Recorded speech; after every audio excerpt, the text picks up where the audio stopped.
welcome back to the Acid Trash Jamboree, and to another of my very infrequent Cassette Curiosities videos. And yeah, up for discussion today are a bunch more releases from that amazingly fertile and creative period in the late 2000s and early 2010s, where the global cassette underground was bursting with all kinds of noise, ambient, free folk, free jazz, drone, psychedelia, and all things in between.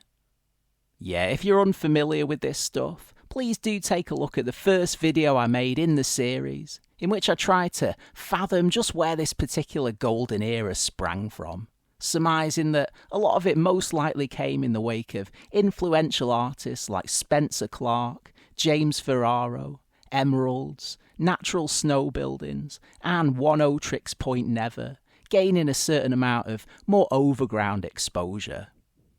Anyways, there's plenty to get through, so let's get stuck in.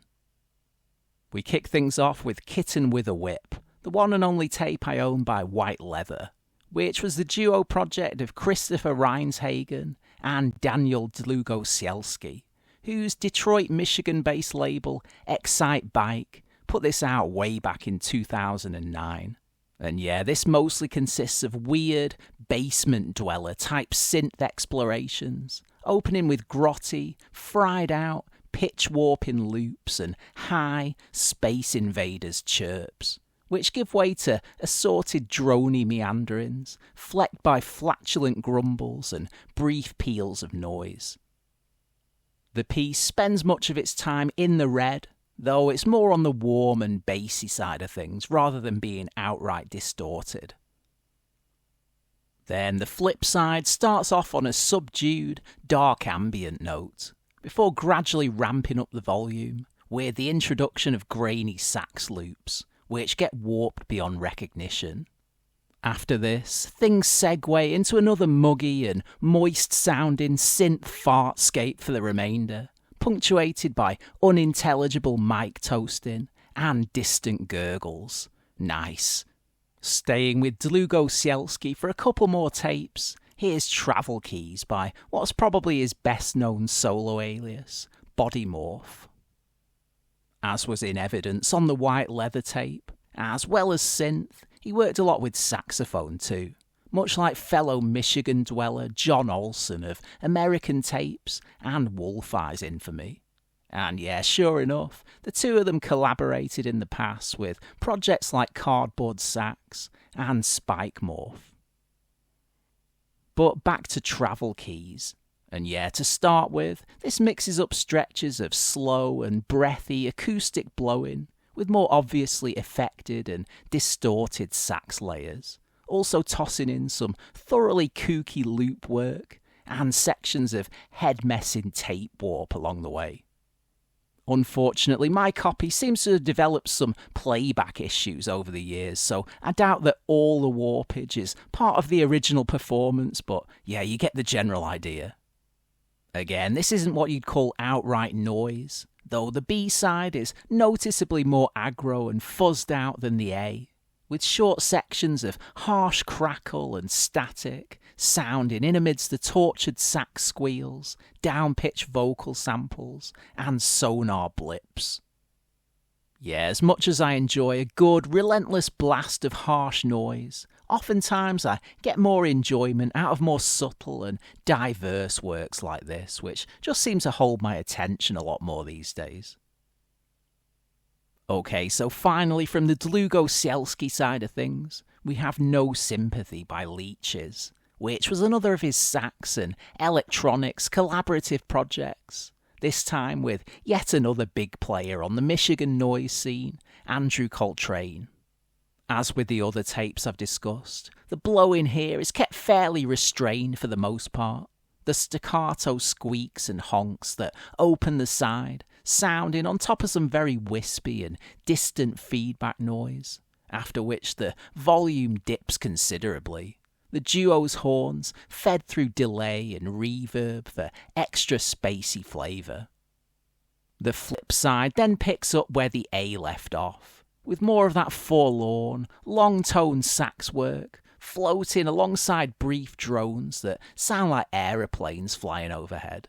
after which it's back to the ultra hazy and narcotic freeform meandering, the playing getting more and more zoned out and soporific with every passing minute. So for me, not quite as entertaining and dynamic as the white leather and body morph efforts. Yeah, by the second side I was definitely craving a bit more variety and volume from these fellas. Still, for what it is, it's okay. I do have a few more Leeches tapes scattered about the place, as well as assorted solo works by Andrew Coltrane, which I'll no doubt cover at some point, so we'll see if those are a bit more happening in due course. Overall, though, I don't own too much of this too cool for school Michigan stoner underground stuff, as basically there's just too much of it out there. Yeah, literally thousands of releases. But the few bits I do own are generally very enjoyable. Next up, I'll quickly cover a quartet of tapes by White Prism, a short-lived collaboration between Josh Burke and Ben Billington. Now, Burke, in particular, was yet another key player on the late noughties tape scene, pumping out tons of releases under scores of different project names, such as Sky Limousine and Silk Fountain, to name but two. And yeah, these White Prism releases aren't a million miles away from what I've heard of his solo stuff, consisting mostly of very harmonious, low-fidelity synthesizer music, pitched somewhere between classic 70s Kosmische and 80s New Age. So expect plenty of nods to the likes of Rodelius, Edgar Froese, and Steve Roach, the majority of the pieces drifting by in a haze of soft, droning pads and bubbling sequences. Though there are some darker moments to be found here too, where the pair throw elements of Konrad Schnitzler-style industrial atonality into the mix to good effect, especially on Vertical Trace and the A-side of their debut, A Series of Screens. As I've no doubt mentioned before on the channel, I pretty much banned myself from diving into this tape scene when it was at its absolute peak, as I knew I'd just go nuts and try to buy everything. But yeah, eventually, around 2011 or so, I gave in, as I had a hankering for new age flavoured synth music that was both peaceful and ethereal, and also a bit uncanny and liminal feeling. I didn't really have much of a clue where to start, though eventually Josh Burke's name came up as a potential source. And yeah, luckily I found someone online selling off all his Burke tapes for next to nothing. So these White Prisms were some of the first I laid my hands on, and they scratched the itch nicely. We finished this episode with some more cosmic electronic music from yet another duo, Montreal's Sundrips, the former project of Nick Maturo and Ryan Connolly, both of whom have seemingly dropped out of music altogether, as with so many that were active during this time period. Now, as I touched on again at the start of the video, in the mid to late 2000s, the group Emeralds definitely inspired a lot of people to go out and invest in analog synth gear and rafts of guitar pedals in order to start making their own droning, Kosmische worship jams. And yeah, as far as I'm concerned, Sundrips are one of the prime examples of their influence. This tape, entitled Guide from 2011, was the first one I got, and it certainly whetted my appetite enough at the time for me to want to check out more of their stuff. The A-side is especially drone heavy, and I mean that quite literally. The track Lift, getting things underway with a massive, weighty minor key synth pile-up that swirls around for nigh on 8 minutes, sounding like a Klaus Schulze or Pink Floyd intro, bulked up on steroids. The other piece on this side, entitled Field, is similarly vast and reverbed out, blissing out on a major chord this time, with brief snatches of woozy guitar coming and going, conjuring up visions of swaying green grass and endless blue summer skies. However, for my taste, the real magic can be found on the flip side. Yeah, the track Wave is especially nice. The drones here, not quite as dense and all-consuming, allowing for a simplistic but gorgeously poignant melody to sound out on top, recalling the emotive peaks of Birchville Cat Motel's classic double CD, Beautiful Spec Triumph.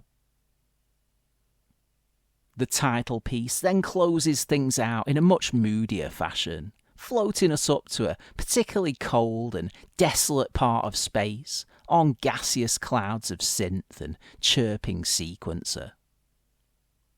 So there's another small chunk of what I've got squirreled away in my tape collection. Sadly, over the past few years, I haven't had as much time as before to really sit down and revisit these things. But hopefully as the months go by, I'll keep dipping into my neglected boxes in search of forgotten gems. Until then, thanks for watching. As I say, there are a couple of previous videos on the channel covering cassettes, so please check those out if you haven't done so already. And I'll catch you again soon on the Acid Trash Jamboree.